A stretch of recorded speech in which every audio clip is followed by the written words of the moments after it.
Hello. You're listening to Questboard, a podcast where we make up random side quests. My name is Brandon. And I'm Tiffany. Just so you know, we are not professional writers in any way, shape, or form. At least we don't claim to be. We just really like tabletop RPGs, and we do this for fun. That's right. And sadly, no, it's not exactly sadly. More of a pleasant surprise. I get to talk about our lovely TTRPG spending habits, but it's past spending habits, and I just reap what I sow, which is I backed something up a long time ago, Oh, you got another and one? it finally arrived. The RPG system is called Legend in the Mist. You know, I was just looking at that on your shelf over there. I'm like, I haven't seen that one before, have I? Oh, I Yeah. probably forgot about it. It is from the same creators as City of Mist, Okay. which is, I think, sitting next to it on the shelf. Yes, it is. It's the same creator, so it's the same kind of RPG style, which is, and I think I've told about this to you before, back when I was getting really into it. It's based off of the Apocalypse system, so it's 2d6, Okay. but it utilizes tags, and you create tags for your characters, and you utilize those tags to affect your role. I have been wanting to play a game with tags. It's a little complicated. I haven't fully wrapped my mind around it yet, but I thought it'd be a cool way to like, hey, I get a bonus by narratively justifying why I get bonus or I get a negative. And the tag system seems very interesting in that. But one of the things that came with this, because I backed it, was this. Ooh, he is currently handing me a tube-shaped object. It's one of those, and you could pop it off. It's a roll mat to roll your dice on. I'm sorry, my hands are really clammy right now, so it was kind of hard for me to open that. Yeah, just roll out, and that's like to roll out, roll your dice on. Oh, I see. Yeah, it's a roll-up, like dice tray kind of, except it doesn't have edges. You can still roll off of it. Yeah, I know, right? And But with a tube at the end. unzip that tube. I gotta unzip the tube. It comes with D6s, Guys, they're acorns. and that's why I knew you would like them. Why didn't you tell me about this when you kickstarted it? So, guess when I kickstarted this? Way longer ago than I think. Sure. I think it was like 3 years ago, and I finally got them. Wow, that's been in the works for a long time. Are they selling these? I don't know. Okay, I really love these acorn dice. They are very well made, quite beautiful actually. They're plastic. I mean, they're resin. It feels more plastic than resin. Really? Because I can see the pore lines in it from the resin. I'm not entirely sure. Isn't resin just plastic of a different form? I'm a bigger fan of heavier dice. I get that. I'm not. I mean, my weak little hands. But yeah, so it's like I'm a little disappointed by weight. I do like a hefty weight when it comes to dice. It's very satisfying, in my opinion. Yeah. But it's just really funny that they are acorns. And it makes me think of like, oh, should I make a rogue and use those as my sneak attack? But then I'm like, I need to be like a nature rogue. No, you need to be... Is there like a species that you could be that is a squirrel? So basically Squirrel Girl from Marvel. Not just Squirrel Girl, just a squirrel, like a human-sized squirrel. Okay, Druid for 2 levels just to get wild shape, and then the rest is rogue. Basically Rocket Raccoon, but squirrel. Maybe. That's you got you gotta talk to your DM. Yeah. They have to approve that. Yeah. But yeah, so I was somewhat reading into the book and all that stuff, and yeah, it's very much utilizes this.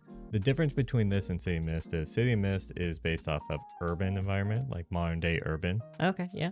while this is very much a fantasy RPG. Gotcha. So it's set in actual, fantasy medieval adventure type. Neat. Which I find the City of Mist more interesting because it's embodiment of avatars. Like that's the whole spiel of it. I think I've talked to you about this before. Oh, you probably have. And that's what really hooked me on City of Mist was like, it's like there's a veil of magical things that normal people can't see. Right. And to have that, you have to have like you're an embodiment of the avatar of whatever you want as your embodiment. What it could be a concept, or it could be a historical, not real thing, or it could be a cartoon or whatever. And it was just like, I thought that was really interesting. Kind of makes me think of the stands from JoJo's Bizarre Adventure. Sort of. Yes. Yeah. They just took that system and made a traditional fantasy version. Okay. I'm not entirely sure. I need to read through the book because I got that book yesterday as of recording this. So I haven't really fully looked into it. Thought something over there looked different. You'll be good at prop hunt. Or have you been playing Mecha Chameleon? That's why. Yeah, I got my husband to play.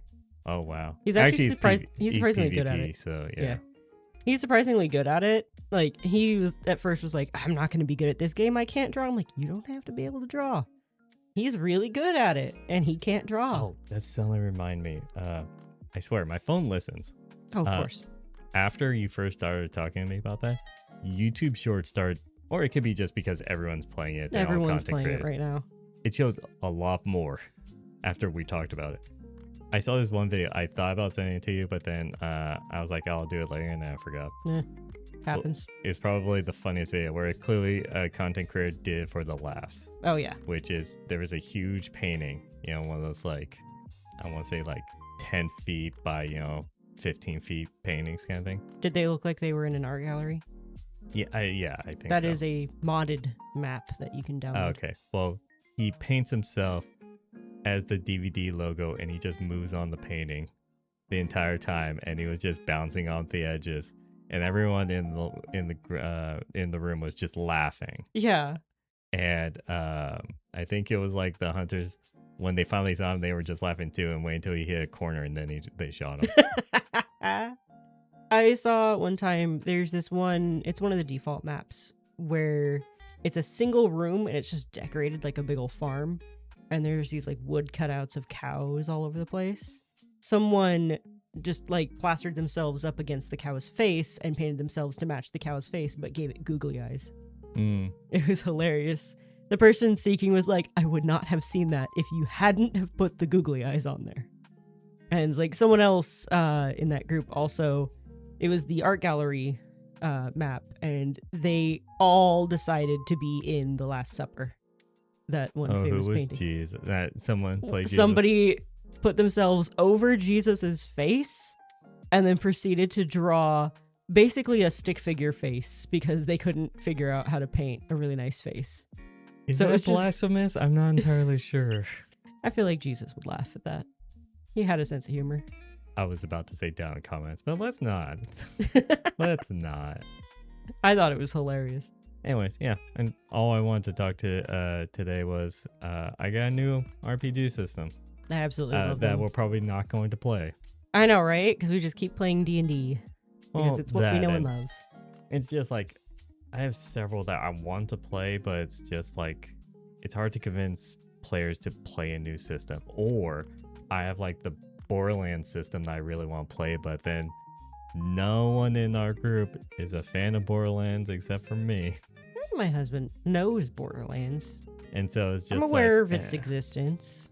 So then it's just like, rather play in a scenario that, or a world that everyone enjoys. Yeah. Rather than just the GM. So it's like, I'm probably not going to play that one.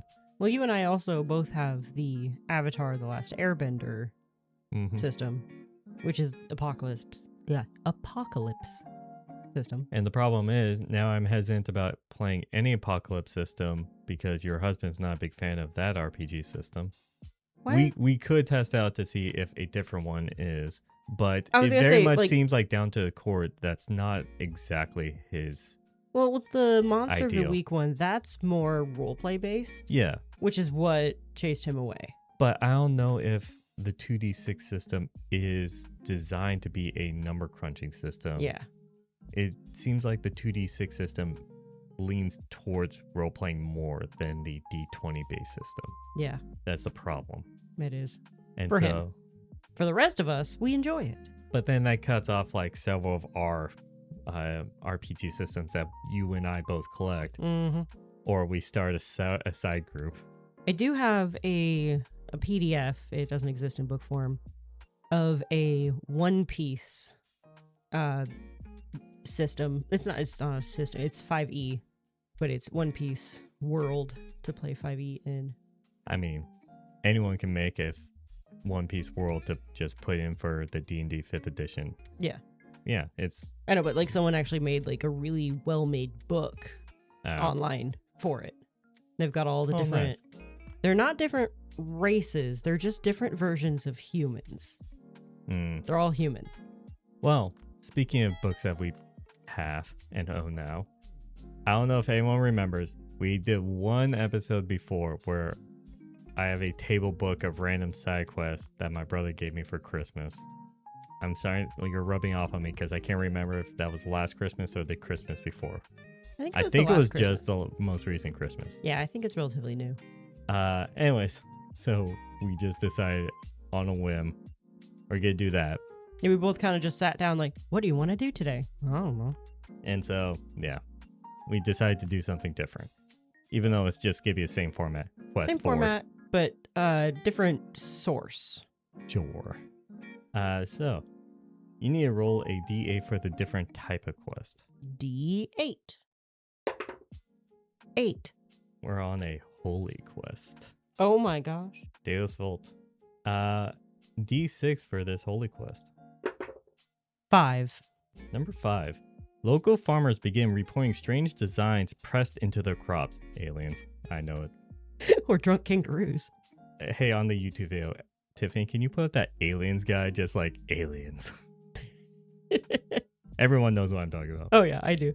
Witness claims to have seen angelic figures soaring over the fields. Priests at the local church offer to pay the party to investigate to put these people at ease.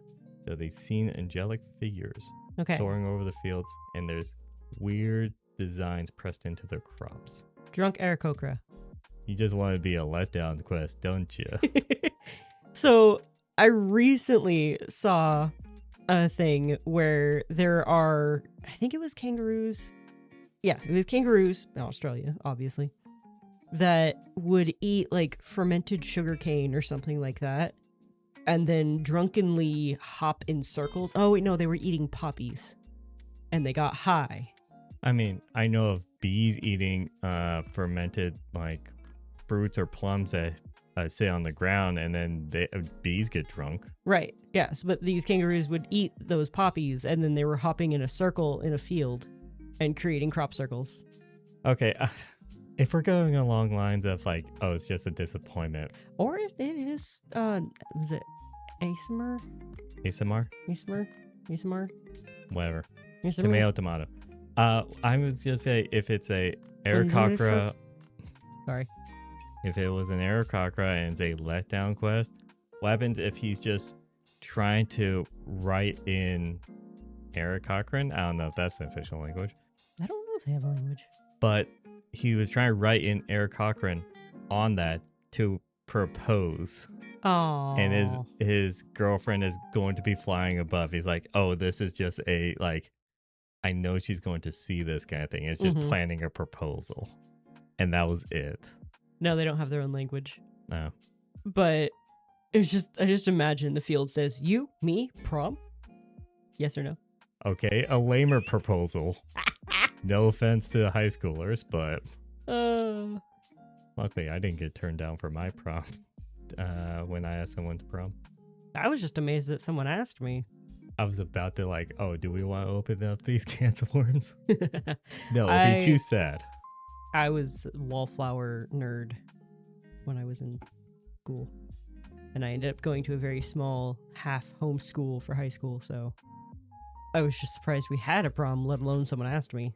Oh, I was just an awkward idiot. I still am, but you know. Yeah.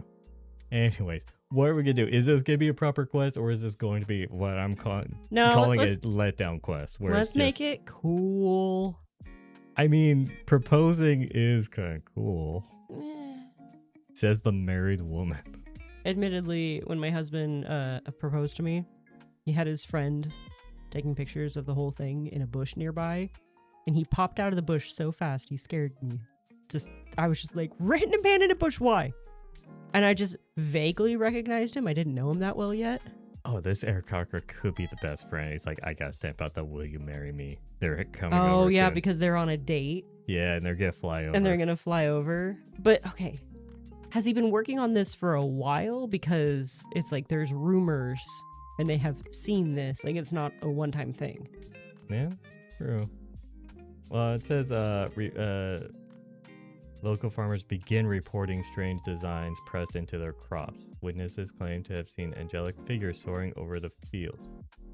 It could be multiple bros helping out their bro. Yeah. But Maybe no. they're doing it like over a series of days, so it like is actually stuck in place. Well, it could have been the previous day. That too, yeah. But anyways, it's still a letdown quest. Yes. Do you want something more like adventurous? Okay. Or are we in the mood for just a silly letdown quest? How about? Because I think Hmm, 2 episodes ago was the house repairing itself. yeah. And then we made that a letdown quest because the guy was across the street to actually do the thing. Yeah. Okay, so what if we do actually have it be like an angel or something? Okay. And we found a good explanation though. Because like what would an actual angelic thing be pressing down on the crops with strange designs? Trying to make a portal back home? Or maybe they're a fallen angel trying to release the hells. Because I did find a stat block for a chained angel. What's the difference between an angel and chained angel?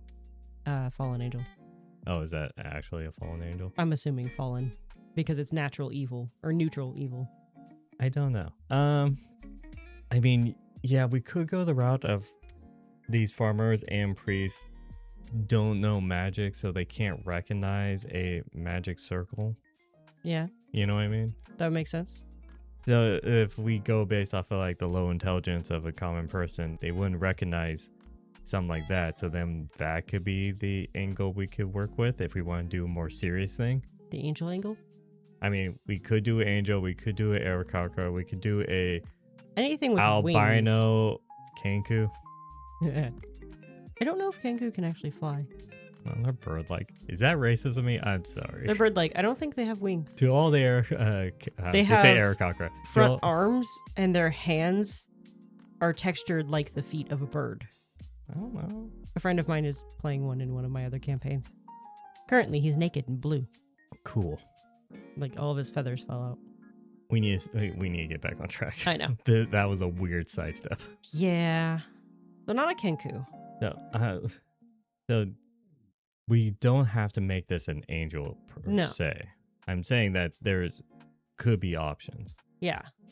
So what other 5e critters have wings? All right, I found a list.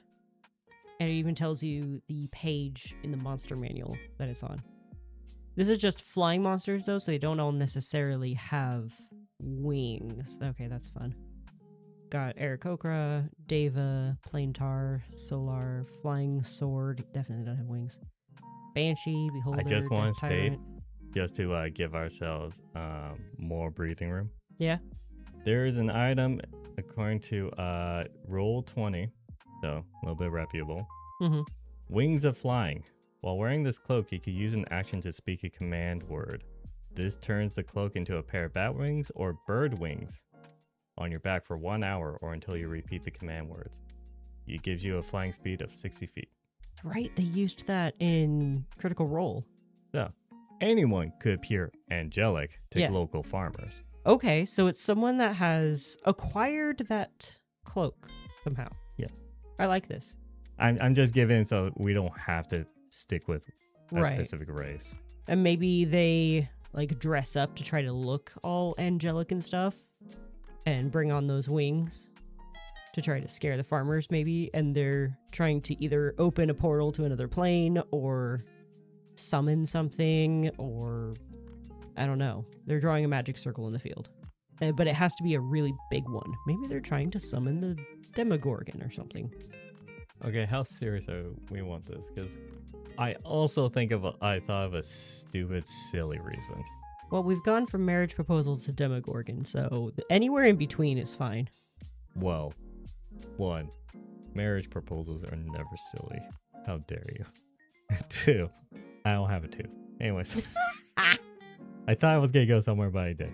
What happens if like this is just a person that's like, I have a favorite like bakery in the local town or village or whatever, and it's Okay. just like they always sell out. So if they constantly sell out, there needs to be more wheat in this area in order so they can make my favorite pies or whatever, or favorite bread. Let's then use magic circles to help increase the crop growing of the local farmers. By destroying some of the crop. No, if we're gonna go based off the strange pad down, it's 4 magic circles, Okay. and so he's trying to basically, he's got a good heart, didn't take it in the right direction kind of thing, where it's just like he wants the crops to grow faster so that he could get like it will basically lead to this, which leads to his bakery making his favorite breads. Mm-hmm. Or he has a crush on the bakery girl and she just keeps talking about how low their supplies are. Maybe it's her father's field. Bakers don't exactly own the farmlands. That's true. You're right. But it's just like a innocent thing that a guy did, and he Okay. just so happens to have a wondrous item. He found it stashed away in an old shack outside of town. No one really does that with like super important wondrous magic items, but you know. You never know. But yeah, he could use it to No, like, get a that's good what I'm saying. viewpoint. It was just a silly reason for It is a silly something. reason, but I mean, it's not a bad one. What do you want to do? I don't know what you want to do. Yeah, And this yeah. is the start of why we chose this table version. Yeah, and it's still not helping us. I know it's too broad. We could do anything. Yeah. Okay, do you feel like doing something serious? Or do you want to go silly? I mean, we could always just go back to the proposal. We could just go back to proposal. I still like the idea of the cloak though, because that gives the potential for the party to acquire said cloak. Okay. But then, what is the reason for someone with that cloak to quickly put in a pattern or a design pressed in the crops if we do the whole magic circle thing, which I Mhm. think is a good excuse of why they're doing it. Yeah. We just now need to determine why and what this magic circle does to the crops in this farmland. My question is the magic circle really affecting the crops, or is Well, it to do something else? And they just that's, needed, that's what we have to determine is what the magic circle yeah, they does just in needed a general, large because flat area. you've stated like the extreme evil thing of like opening a portal to the 9 realms Mhm. or the 7 hells or whatever. Mhm. I've stated a silly thing of just the crops want the crops to grow faster. We could do anything in between. Yep. How about they're trying to bring a loved one back from the dead? Okay, we could go the necromancy route, but why in a farm field? They needed a large area to draw the circle. It takes a lot of space. Okay. I got suddenly reminded about something that I have done or thought of in the past, and you've actually helped me with this. What? And this is one of the things that we talked about that gave me the idea to talk to you and ask you to be a part of this podcast. Oh. Which was, I had an idea of a necromancer who wanted to bring back their loved one, his like wife or something. Mm-hmm. And in the middle of the ritual, the parties interrupted it. Yeah. It interrupted the ritual, in which then basically had a side effect in which then everyone in the city basically couldn't die and basically acted like Dark Souls, where you would basically respawn or your soul would not go into the afterlife. It'll be strung back kind of thing. Like it's anchored. Yes, because the whole point was the necromancer's magic was to anchor his wife's souls back just to get back on this plane, to anchor it to this plane, but then accidentally anchored everyone's soul in the city. Okay. Which I think is a great setting for like, hey, the party can't die. And so Yeah. then you could just make everything super challenging. That's fun. Do you want to go? That's like a very intense, like actual serious route. That would be interesting. Yes, you helped me come up with like the reason. I vaguely for remember this. this. This was years ago. We were talking at work Yep, just about chatting. this problem I had. I was like, I couldn't figure out. And then I found out like it solidified the idea of like when you workshop and just talk back and forth, you come up with ideas. Mm-hmm. And now it's been, what, 3.5 years? Yeah, something like that. So if we do that, and it's just similar, this guy's a necromancer.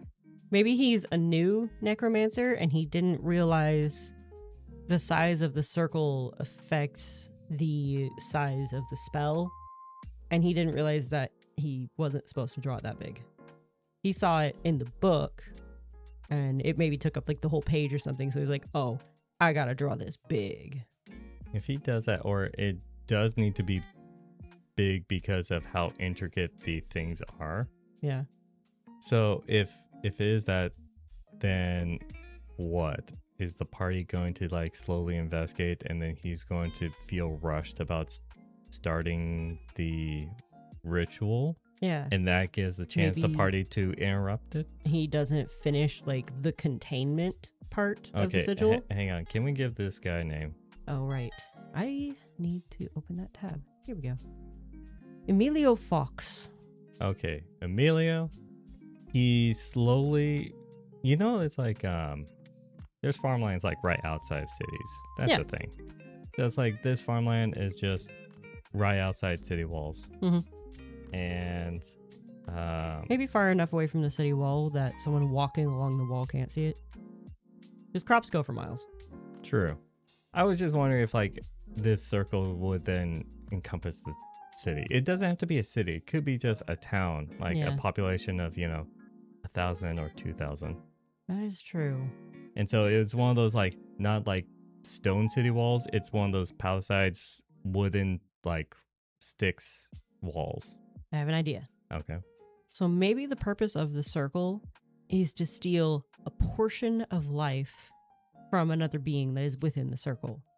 So he's not just drawing it outside the city walls, he's drawing it around the city to take a little bit of life force from every single person in the city, like just 1 year of life, and give it to his wife. Okay. If we do that, my initial thought was if we're following my original idea, and so then it basically allows everyone to be immortal. Right. That we're abandoning that consequence No, afterwards. I'm not abandoning it. I'm saying he draws the circle wrong. And instead of taking a portion of their life, it locks their life to that city.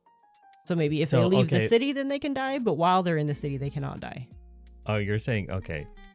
I think you're implying a consequence of being ageless, not being immortal. Yeah. Which could work. I mean, it could be a ageless thing, but then they could still die from, I stab you. Yeah. You get sick. Mm-hmm. But if your soul is tethered there, when you die, your soul gets tethered back and then it goes back to your body kind of thing. And that was like the mindset of the immortality thing. Okay. I like the idea of ageless. Okay. I was going to say, I still like the idea of the tethered souls, though, because then people can be walking around essentially decaying corpses, but still alive.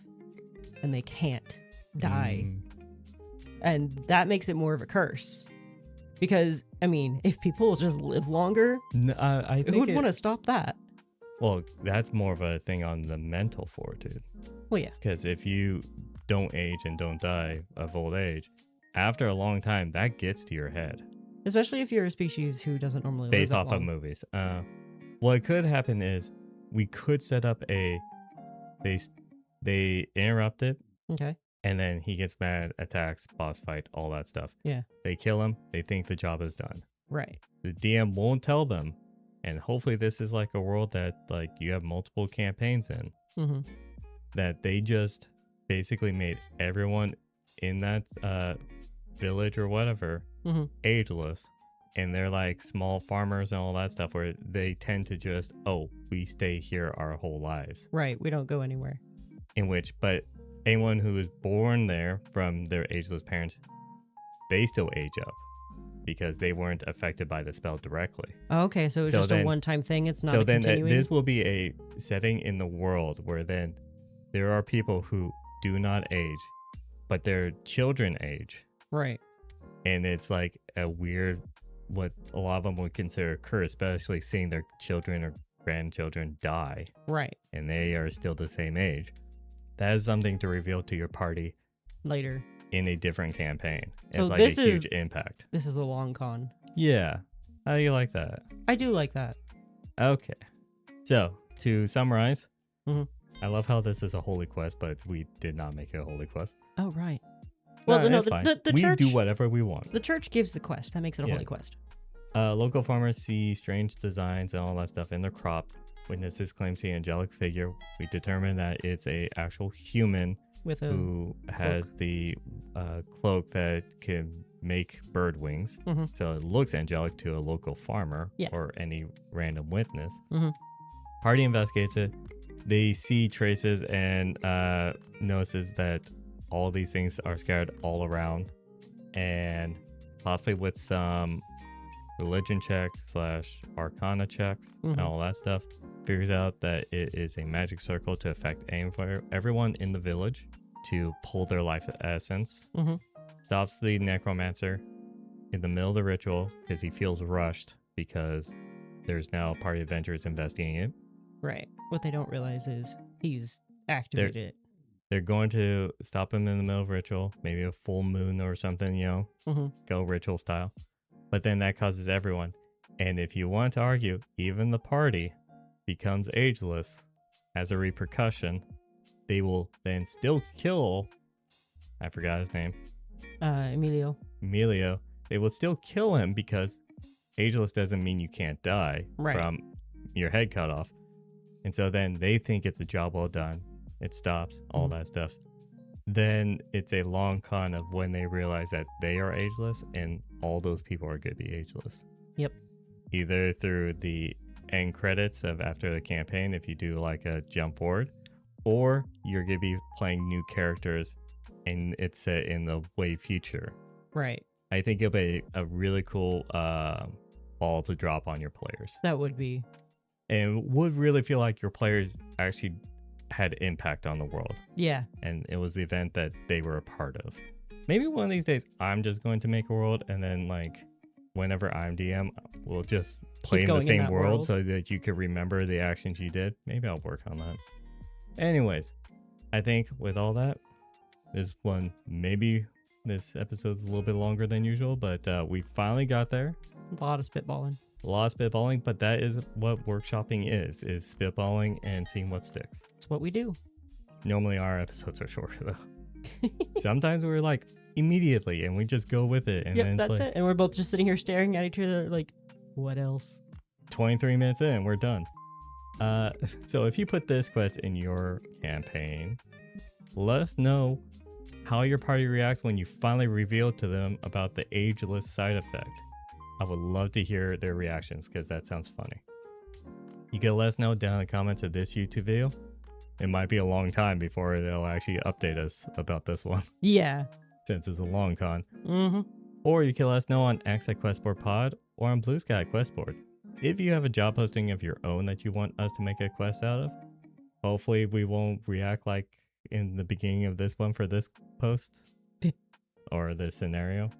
But who knows? Depends on our mental state. Mm-hmm. We might be ageless and we're going crazy. What? Exactly. You can let us know on any of those sites. We do have YouTube. We're on most podcasting platforms, iTunes, Spotify, iHeartRadio, Pandora, all that stuff. You can listen to us on any of those. Pick your poison, and we appreciate it. I think with that, I wish you all a good night. And happy questing.